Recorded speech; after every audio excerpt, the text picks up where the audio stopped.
Я приветствую вас, дорогие друзья, уважаемые подписчики и гости моего канала. Спасибо вам большое за то, что откликаетесь на наши разговоры с совершенно разными экспертами. Сейчас на всю ситуацию и вот картину российско-украинской войны, этого противостояния силы воли, силы духа, желания жить, я хотел бы поговорить с Андреем Кураевым, богословом, публицистом. Отец Андрей, здравствуйте. Добрый день. Андрей Вячеславович, я хочу, традиционно я всегда, мы начинаем с какого-то события, обсуждаем какую-то новость, но начать я хочу нестандартно. Я хочу спросить у вас, вот лично, как вы переживаете, пережили вот эту трагедию начала войны? Вот что изменилось для вас за вот эти 7,5 месяцев?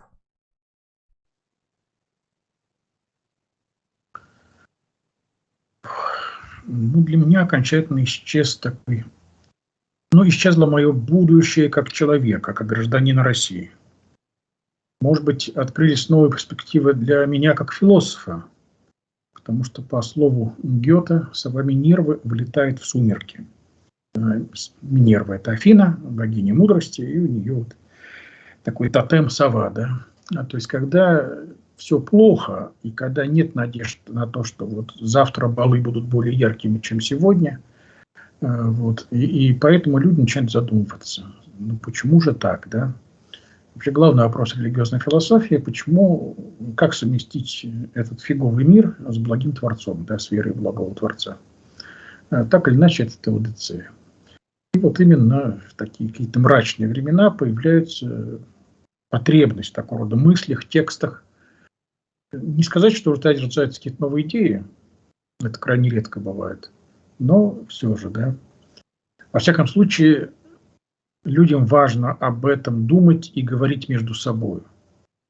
Есть два способа бегства от реалий. Вот социологи говорят, что в конце 30-х, начале 40-х века в нацистской Германии был просто бум сентиментальных книжечек, картиночек, альбомов. То есть люди хотели уйти вот в этот мир водевиля, мир романтики, чтобы не видеть реалии нацизма. Это один путь, и это то, что государственное телевидение России активно предлагает сегодня. А второй путь – это путь размышления. И если обращаться к опыту философов, богословов той эпохи, которую я только что упомянул, то там все это завершилось постановкой страшного вопроса: а где был Бог, когда мы были в Освенциме?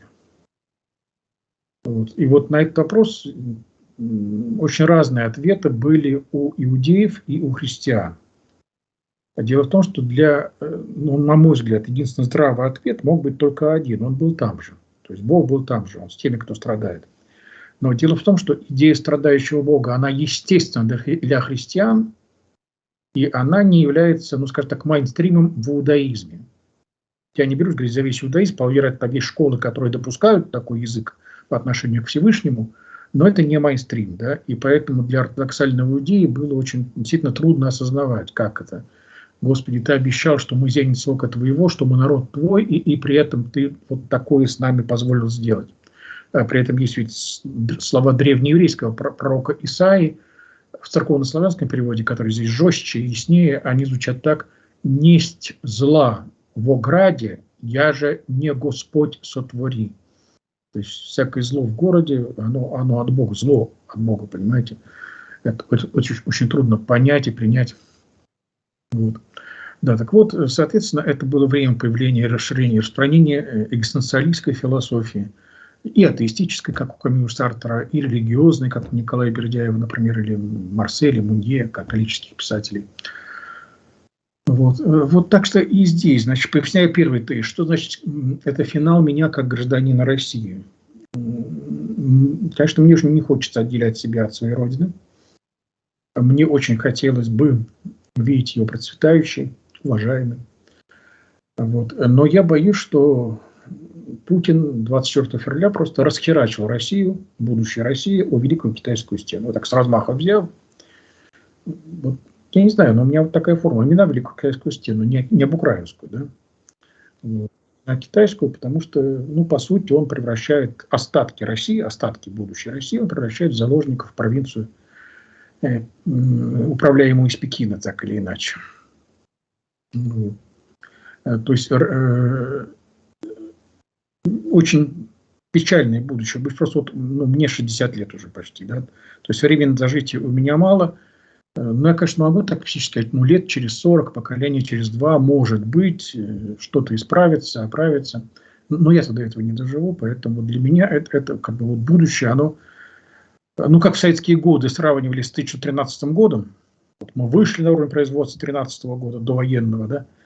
Ну, вот буквально так же. И предстоящим поколением тоже предстоит сравнивать с уровнем 2013 года, 2013, до пресловутой русской весны, да. Как было, что и что великий Путин сделал потом со страной. Вот. С другой стороны, как для философа, это интереснейший материал. Конечно, как вот нарастало это. Как дурные книги создали дурную политику.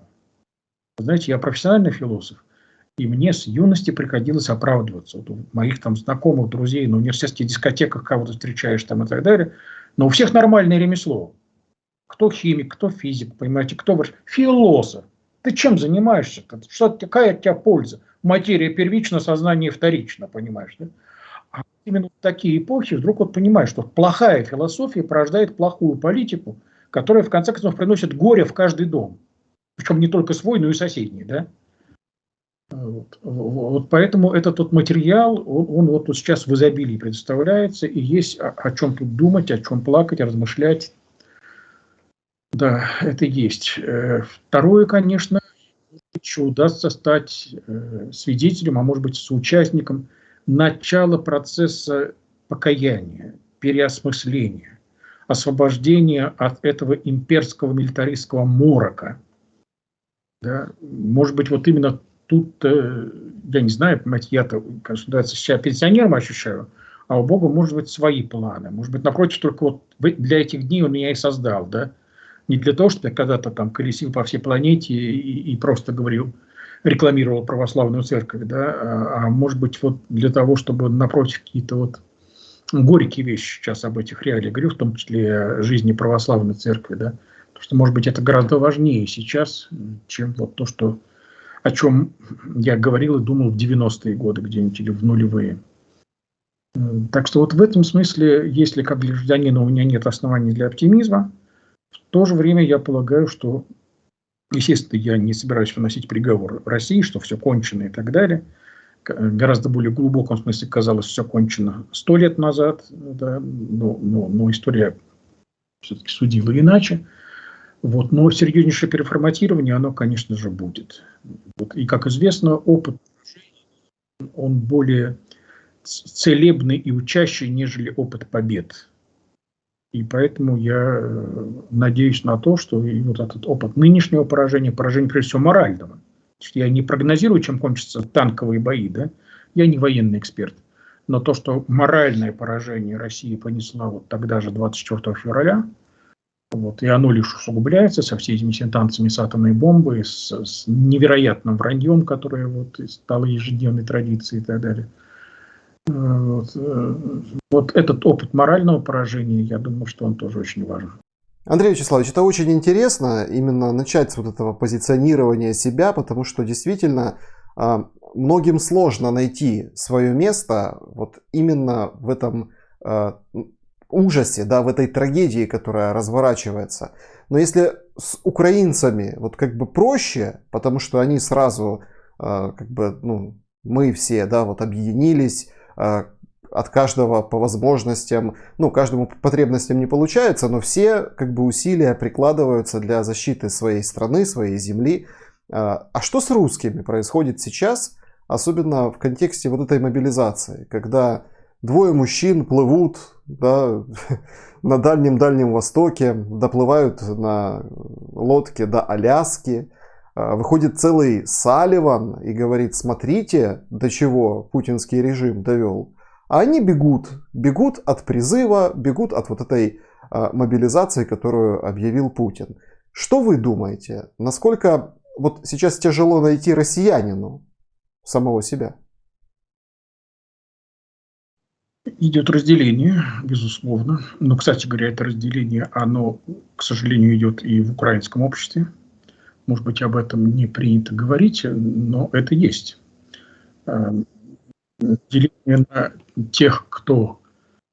Ну, то есть такой понятный такой слежка за каждым соседом и ближним, правильно ли он на что реагирует, особенно если кому-то не повезло убежать от войны в пределы России или, скажем, через Россию искать путь в Прибалтику и Европу, да, со своими приключениями. Кто-то оказался, опять же, в российских лагерях и так далее, кто-то просто на территории занятой российскими войсками. И так или иначе искал способы выживания, там, да, сохранял какую-то работу, получал какие-то зарплаты в это время, а может даже участвовал в голосовании. То есть и то украинское сообщество, которое по другую сторону линии фронта, оно не собирается снисходительно к таким людям относиться, насколько я вот могу судить. Да, поэтому, к сожалению, разделение и там, и там. Знаете, буквально сегодня, вот с утра в Фейсбуке встретил одного украинского блогера, который говорит, что же вы там русские, что вы там сотнями тысяч убегаете, вы бы вышли на площадь и так далее. Вот вы русские другие, чем мы украинцы, с таким вот выводом. Вот поэтому у вас такое позорище. Я говорю, но есть вот миллионы украинцев, которые живут вот на Восточной Украине. И что, они вот тоже не провели с апреля, не выходят на митинги в Херсоне или где-то в Донецке, Луганске. Да? Нет, в Херсоне были митинги. Но они были немножко, они были очень малочисленные, прямо скажем. Там не больше 100 человек выходило. Я помню съемки эти. Да, мы говорим так или иначе, там вроде бы до 8 миллионов оказались в этой зоне человек. Да? Я так понимаю, что Украина считает их украинцами все-таки официально. Да? Поэтому я эту точку зрения не оспариваю. Раз так, то давайте смотрите, вот видите, вот миллионы украинцев оказались, а ведут себя как россияне в этой ситуации. С точки зрения политической публичности протеста своего, несогласия и так далее. Так что это не тот повод, когда можно говорить о культурных различиях. Это модели выживания, которые разные. Вот буквально, а сегодня напротив, вот Facebook, он трансграничен, встречаю чешского блогера, который, соответственно, катит бочку на украинцев. Но почему вы там не сдаетесь? Из-за вас у нас, у чехов, проблемы, и цены на топливо и отопление выросли, понимаете? То есть у них свой опыт 1938 года, когда они легли под Мюнхенский сговор и так далее. Вот, но в итоге, конечно, города Чехии прекрасны, они не разрушены войной и так далее. Уровень жизни высокий. Ну вот не знаю, да. Вот. Белорусы когда-то тоже говорили, что наш характер такой тихий, потому что все войны между Москвой и Европой шли через нас. Армии катались туда-сюда, и нам только оставалось в землянках на всех прятаться. Поэтому мы такие тихие. В общем, объяснительных моделей мало, я бы не торопился вот принимать на веру какую-то одну из них сейчас. Да, так вот, разделение есть и в российском обществе, оно есть и в украинском обществе. И тем, кто осуждает уехавших, в том числе уехавших от мобилизации, дескать, они трусы и так далее, я лишь могу напомнить фразу товарища Сталина. Может быть, это апокриф, но это красивый апокриф, он принятый в патриотической культуре. Да? Сталин якобы сказал так: надо быть очень храбрым человеком, чтобы быть трусом в Красной армии. Интересно. Ну, потому что там, он же, Сталин же, издал приказ о расстреле таких людей на месте, поэтому надо быть очень храбрым человеком. Вот, но также и здесь, да. Надо быть очень храбрым человеком в современной России для того, чтобы решиться вот так вдруг на полушаге прервать свою жизнь вот, и уйти, чтобы не быть понужденным к убийству, чтобы не быть понужденным к лжи, к одобрямсу вот этой ложной идеологии и так далее.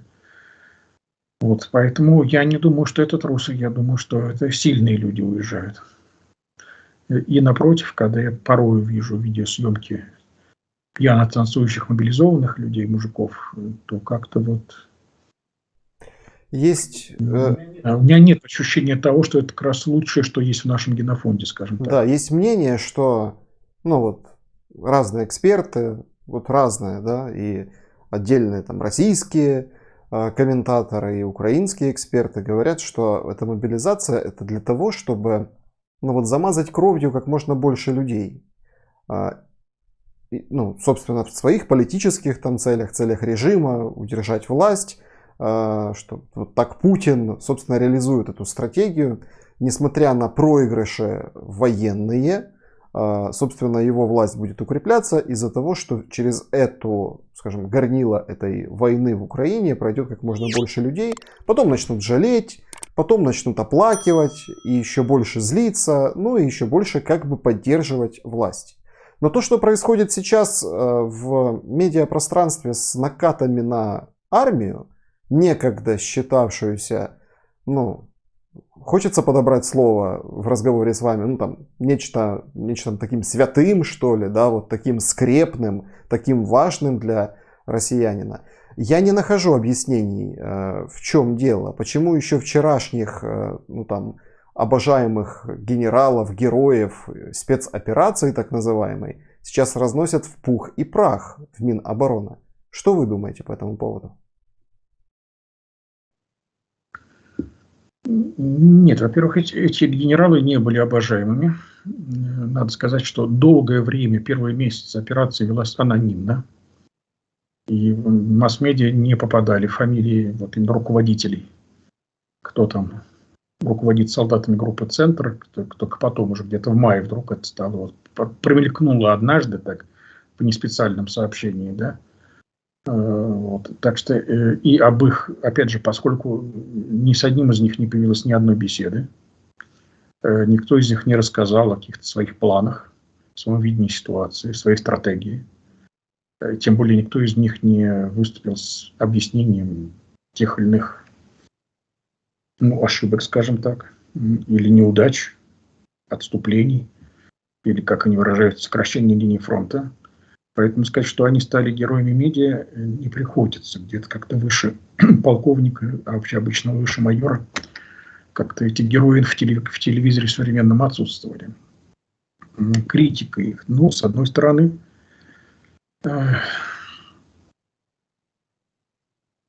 кстати говоря, насчет мобилизованных, массовой мобилизации.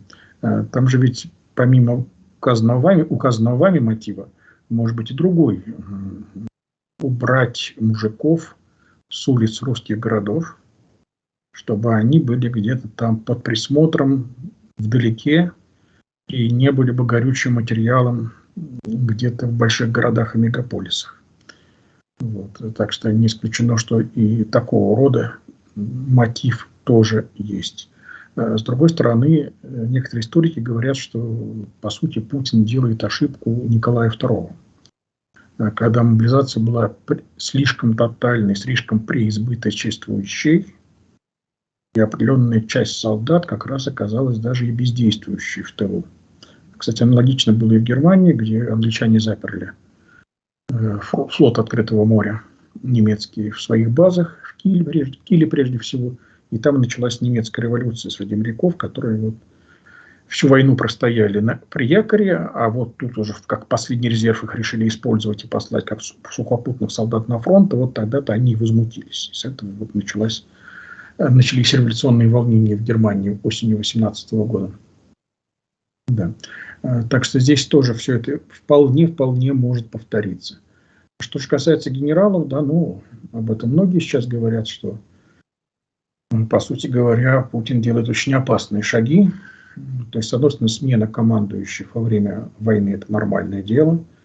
И в Отечественной войне 2012 года произошла смена командующего с Барклая де Толли на Кутузова, а потом опять на Барклая де Толли после его смерти. И в войну Первую мировую меняли командующих, и во Вторую мировую.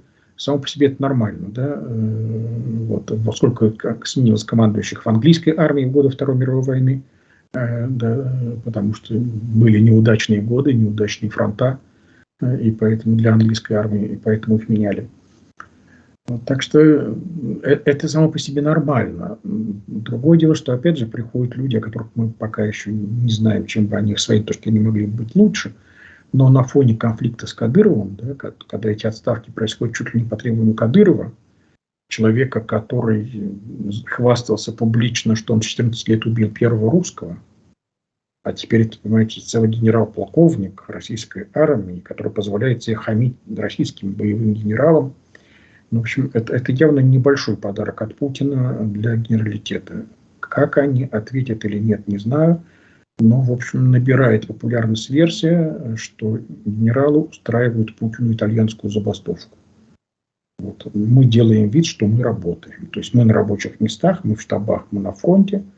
Но наша главная задача – спасать солдат, поэтому мы их будем спасать от возможного окружения, уводить из котлов, а твои стратегические проблемы, взятие каких-то там, понимаешь ли, Харькова и Киевов, это нас не касается, нам главное солдатчиков уберечь. Этот саботаж, вот его же вычислил Путин и агенты ФСБ, разные там Патрушевы, которые вокруг него. Я не знаю, потому что мне неизвестен сам факт такого рода саботажа, да, это догадки. Уж тем более неизвестно о том, как это квалифицирует окружение Путина и он сам. Этого я тоже знать не могу. Ну, просто я к тому, что это все просчитывается, ведь особенно в таком режиме работы спецслужб, как кремлевский, ну, вот этот вот двор, назовем это, с престолом Владимира Путина. Вы знаете, после того, как эти спецслужбы дали совершенно оглушительно ложный прогноз на реакцию украинского общества на знакомство с русскими танками, да, то после этого как-то вот вера в прогностику и аналитику российских спецслужб, она у меня сильно-сильно пошатнулась. Да, не у вас одного. Мы в Украине тоже, скажем так, ну, абсолютно по-другому относимся уже теперь и к этому стереотипному высказыванию вторая армия мира и хитроумности КГБшные, скажем так, наследники, ФСБшники теперь уже совершенно не такие страшные, как казались до этого момента. И это здесь можно действительно с этим утверждением согласиться, потому что много ошибок было уже допущено и допускается вот прямо сейчас. Вообще изначально война в Украине – это ошибка, прихоть или какой-то другой, более зловещий мотив?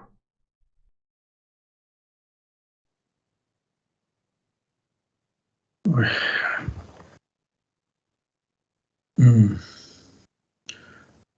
Это то, что уже было сказано, да, то есть это следствие плохих книг, то есть следствие дурной идеологии.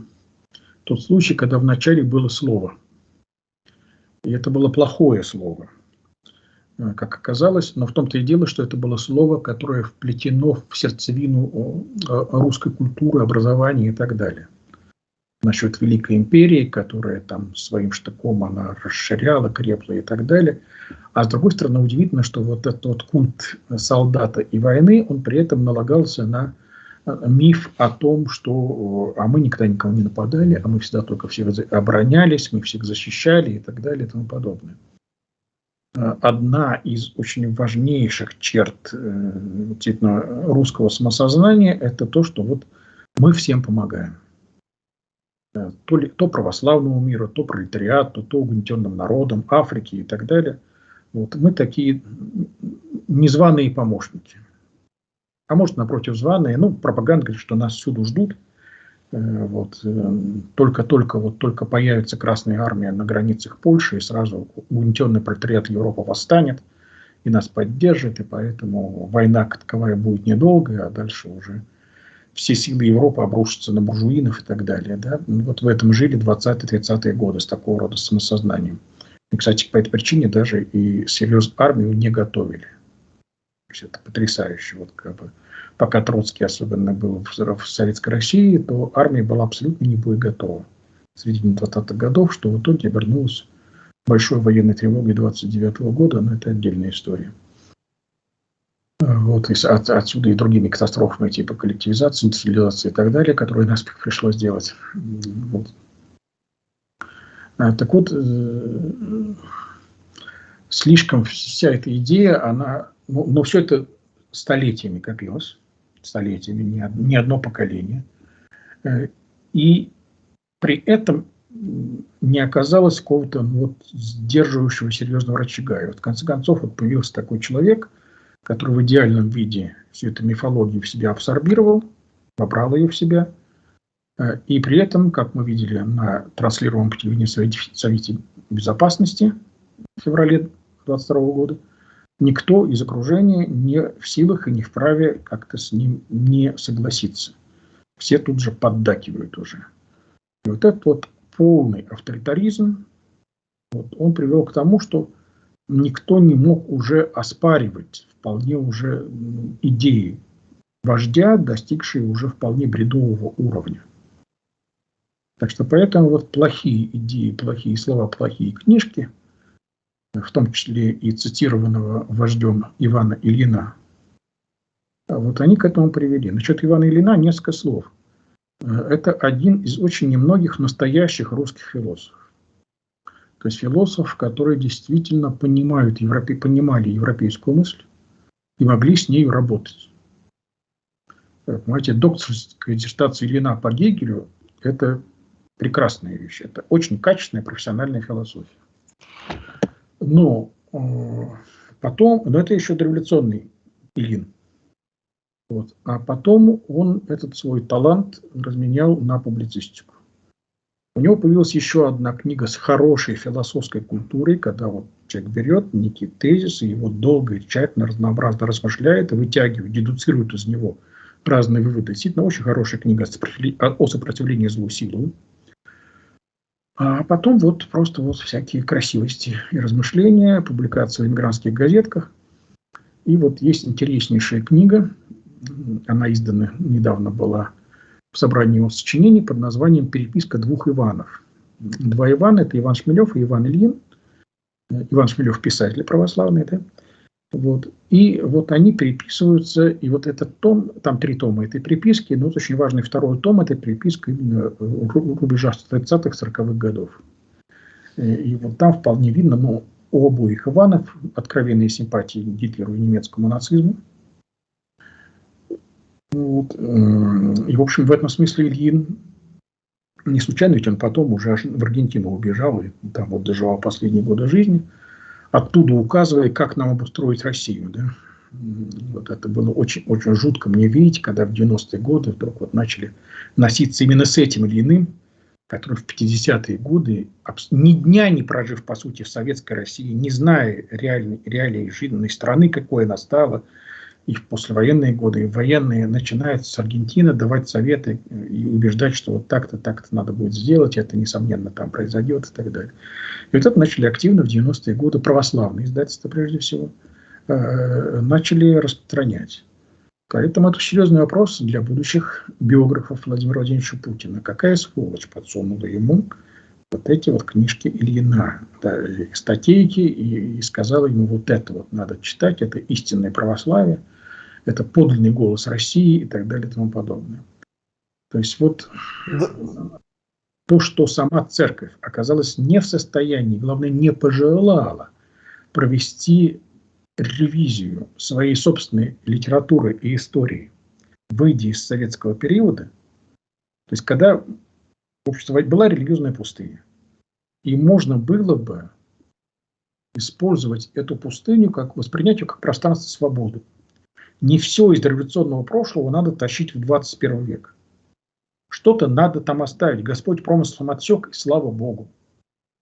Нет, даже вопрос этот не поставили. Не был поставлен вопрос в нашей религиозной мысли на любом уровне, начиная от газет, приходских разговоров, кончая патриархом и соборами. Не был поставлен вопрос «за что?». За что ты, Господи, нас посетил-то большевистскими гонениями? Что же в нашей той имперской да большевистской жизни было так мерзостно тебе, Господи, что ты нас каленой кочергой прожигал насквозь? Это еще не одно десятилетие. Таких гонений никогда не было в истории церкви за предыдущие 2000 лет христианской истории. Чтобы они длились непрерывно и, главное, при закрытых границах, когда убежать нельзя. В Римской империи границы открытые были. Это просто не было постыдно, чем мы прогневали Бога за то, что Он послал нас, большевиков. А значит, 20 век прошел бездарно, бесполезно для русской православной церкви. Украинской в том числе, между прочим, тоже.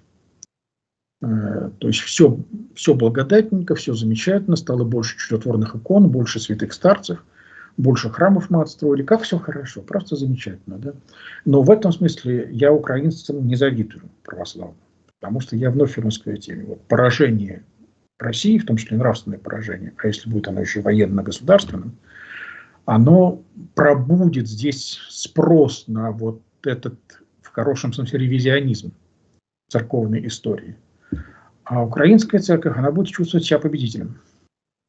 А победителю все хорошо, и он готов еще 300 лет носить мундиры парада победы своего, да, и не будет менять ничего, слова, трафареты, мысли останутся прежними, и это со временем может обеспечить серьезное отставание ментальной культуры православной Украины от того, что происходит в остальном западном мире даже, да, где все-таки вот этот триумфализм у католиков, например, уже давно исчез, у нормальных протестантов тоже.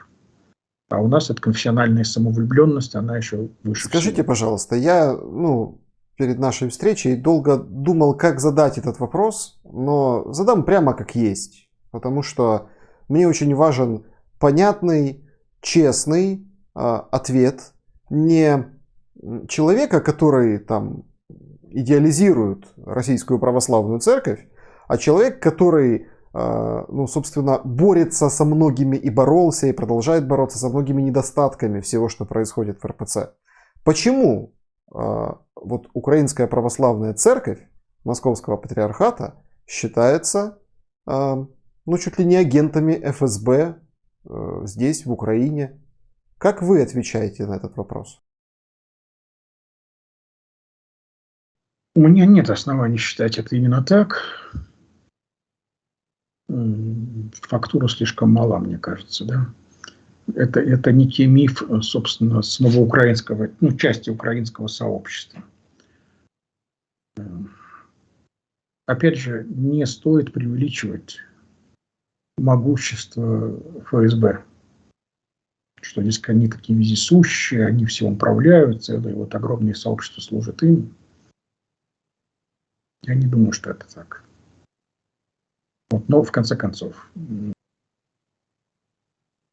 есть в этом определенная вина самого украинского сообщества. В отличие от России, в Украине архивы КГБ, кажется, не засекречены, они доступны. И многие из архиереев, типа Одесского Агафангела, они же там засвечены. А почему же украинские историки столь ленивые публицисты, что они не раскрывают эти архивы и не показывают, как именно это работало? Я знаю несколько интереснейших книг на эту тему украинских историков, но они в основном касаются какого-то периода более дальнего, 40-х, 50-х годов. Там так и называют, чекисты вариации, по-моему, одна из книг называется, да. На архивах построены, читать страшно, конечно, но очень интересно, да. Вот, так что если в самом украинском обществе не было потребности в иллюстрации, то тогда что обвинять россиян? Возможно, один из вариантов это то, что раз человек шел на контакты с советскими органами тогда охотно, то, наверное, тем перевербован он украинскими. Может быть так, да.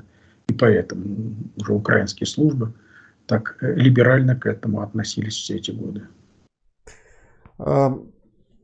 Конфликты вот между Украинской Православной Церковью Украины, вот власть сделала как бы государство, да, вот эту такую своеобразную разрядку, отодвинула в сторону, и там по территории Украины сейчас вот как приходы массово переходят в Православную Церковь Украины. Это уже финал Украинской Православной Церкви, той, которая она была там до начала войны. Она уже такой не будет. Никто из нас не будет совсем другим, но и гарантировать, что произойдет радикальное перетекание, тоже нельзя, потому что все-таки мир религиозных чувств, в данном случае чувств и привычек, я бы сказал так, он гораздо более традиционен, и он не меняется в зависимости от даже любых скандалов. Мы это видим на примере католиков. То есть даже там бывало, что какой-нибудь ксенз совсем-совсем опозорится, а прихожан сильно меньше не становится. Ну, какая-то часть молодежи, людей, которые вот следят за новостями, они обходят его стороной, а женщины, ну, у них есть готовые отмазки. Батюшку критиковать нельзя, он, боженька, с ним сам разберется, пусть владыка, да и вообще это клевета. Это все, знаете, враги церкви, масоны, они вот мутят, либералы какие-то. Вот. Вот особенно знаем, что много таких вот точек соприкосновения с миром католическим, поэтому оттуда легко эти вот стереотипы речи, они перетекают и в православное сообщество Украины. Так что поэтому много раз я видел за вот десятилетия своей церковной жизни, казалось, происходит такое, что должно громыхнуть, и, наверное, вот это скажется на оттоке людей из храмов. Ну, в общем, нет, это происходит на длинной дистанции. Это бывает заметно, да, а кратко, ну, может быть, что-то просеет, через годик восстановится опять. Потому что человек обращается к Богу, когда ему это надо. То есть ядро традиционных прихожан, они несколько раз в неделю входят, и их это точно не будет волновать. Вот. А есть те, кто себя обычно считает православным, но всерьез ходит в храм, когда вот ему надо. Но когда надо, то здесь уже не до того, чтобы батюшка соответствовал всем каким-то ожидаемым стандартам. Поэтому идут туда, куда ближе, куда мама водила, с каким батюшкой более-менее знаком. Поэтому нет, я не думаю, что, тем более сейчас формально Украинская церковь, она как бы заняла позицию вроде бы политически с точки зрения украинского сообщества корректную относительно. Вот какие-то дежурные правильные слова сказала. Насколько я понимаю, сейчас даже и люди, близкие к президенту Зеленскому, говорят, не надо педалировать эту тему, идет война, и не стоит еще и в стране нашей. А почему Кирилл поддержал так называемую спецоперацию, благословил всех на мобилизацию вот сейчас? Вот это ведь, ну, собственно, как бы неправильно с точки зрения священнослужителя в принципе и такого чина конкретно. Ну, видите ли, потому что он Кирилл, это его биография, его судьба такая. Там иного предположить было практически невозможно. Юность, проведенная в Швейцарии, он в дружбе с офицерами КГБ, которые там вместе с ним работали в международных организациях там и так далее. Вот, то есть для него это просто, я думаю, что просто даже и не было такого какого-то нравственного колебания. Для него это естественно. Быть с вождем, с армией в России. Как-то я не заметил, чтобы патриарх Кирилл как-то вот нас удивил своим интеллектуально изможденным обликом за этот год. Что какие-то новые такие морщины изобразили его святой лик, горечь в глазах, следы нравственной муки, тяжкого нравственного выбора. Нет, бодрячком, все хорошо. Да, духовно окормляют мобилизованных, помогают, крестики раздают. Губернаторам теперь местные священники подчиняются, ну, чтобы отправлять, собственно, на учебку, а потом в бой, ну, уже таких окормленных, да. Андрей Вячеславович, а зачем молиться 2 дня за Путина? К его дню рождения Кирилл призвал, собственно, все церкви, все приходы и всех молиться за Путина.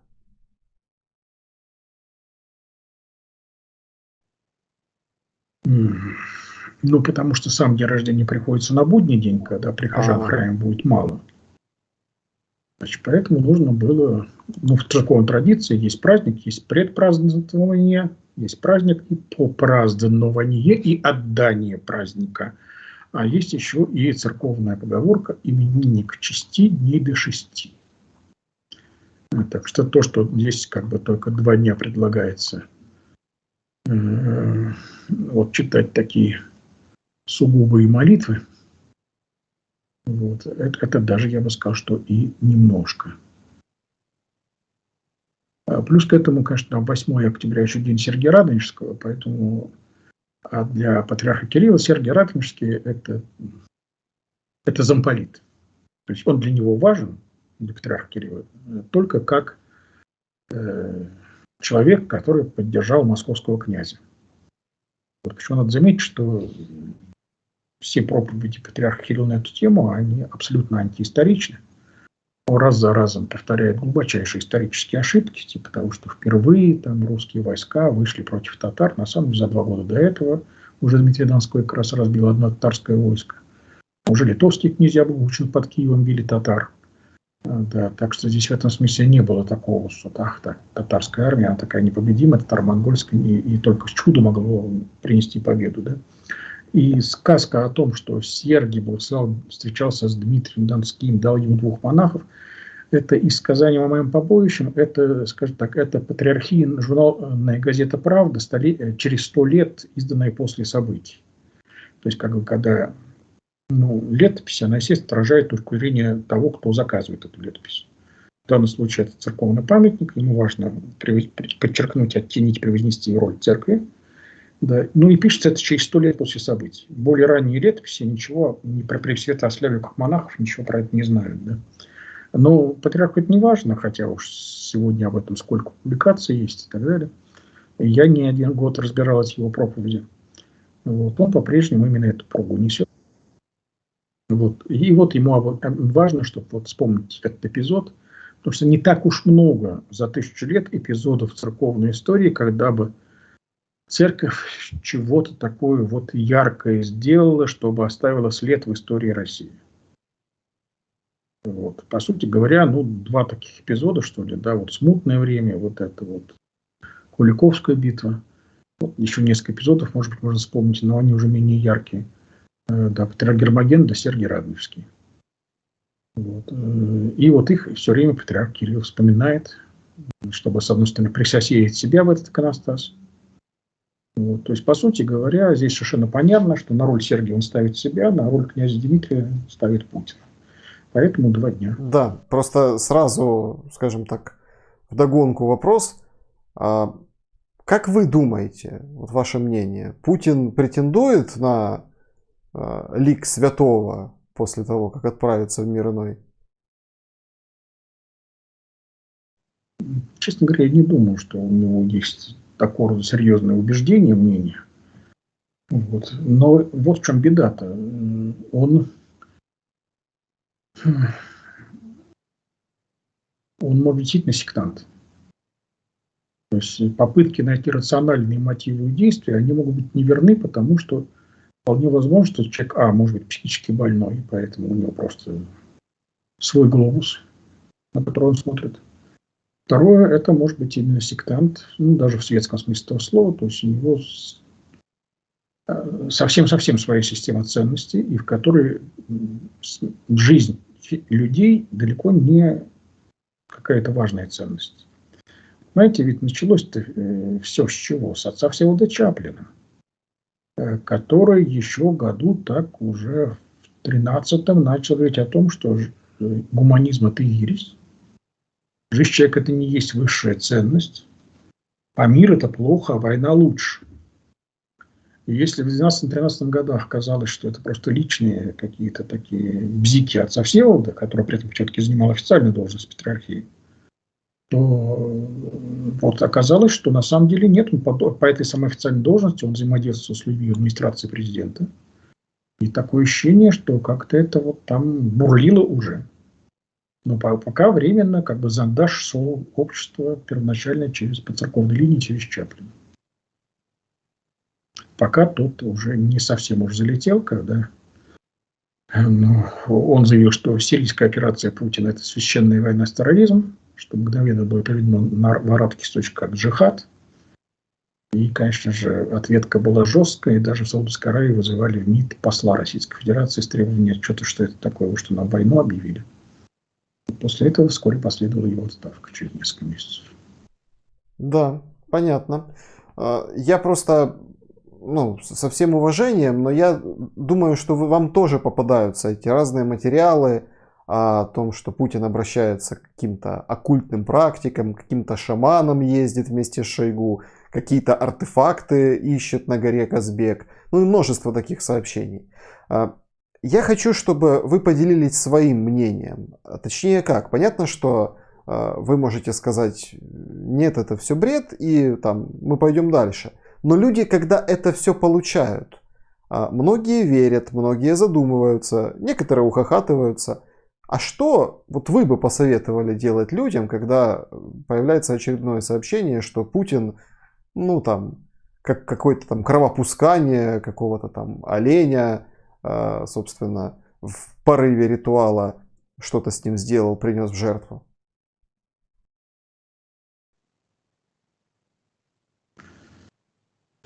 Ничего. Видите ли, религиозность другого человека – это его жизнь, даже если это президент. Поэтому, если я исповедую принцип свободы совести, я должен распространить его даже на Путина. И загонять его в свое стадо я не буду. Очень достойный ответ. Я, в принципе, где-то такого и ожидал. И, ну, наверное, об этом нужно, ну, как бы помнить, вот об этих словах Андрея Кураева, когда, там, дорогие друзья, у вас попадаются эти сообщения, или кто-то, хайпуя на этой теме, в очередной раз, ну, собственно, доставляет вот это удовольствие медийное, да, зрителю, но вот об этом просто нужно помнить. Кстати, поставьте лайк под этим видео, напишите комментарий, что вы думаете о вышеуслышанном. Я еще хотел спросить у вас о фигуре Ивана Охлобыстина и вот этих бешеном крике Гойда, опричников. Вот вся Россия, она сейчас, вот все идет к тому, что будет, ну, образно состоять из Охлобыстиных вот таких. Какая перспектива?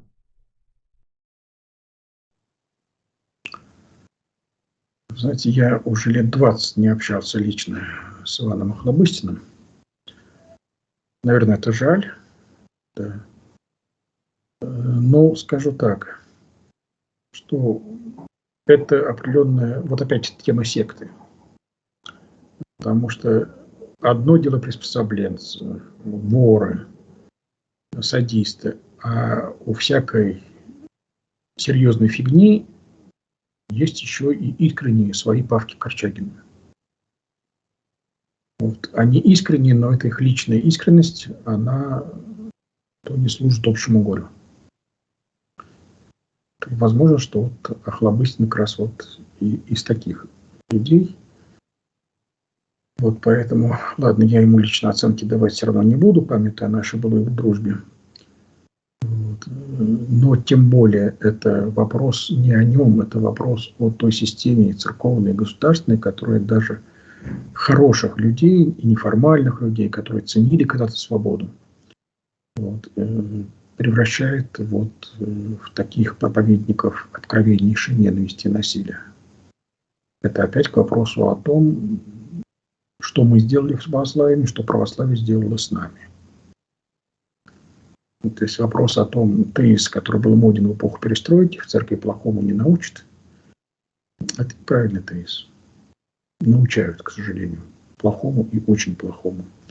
И поэтому вновь повторю свой любимый тезис. Пойдя в храм, снимайте шляпу, а не голову, голова пригодится. Феноменально. Блестящий финал нашей беседы. Андрей Вячеславович, я благодарен вам за эту беседу и за то, что поделились своими мыслями. Спасибо большое. Пожалуйста, да. Обязательно. А вы, дорогие друзья, напишите комментарий под этим видео, как, ну, собственно, вы оцениваете темы, на которые мы беседовали, и угол зрения, с которого мы решили посмотреть на то, о чем каждый день снимаются сотни тысяч видео, еще бесчисленное множество комментаторов высказывается. Сейчас самое главное сберечь себя. Поэтому, друзья, берегите себя и увидимся обязательно в новых выпусках. До скорого.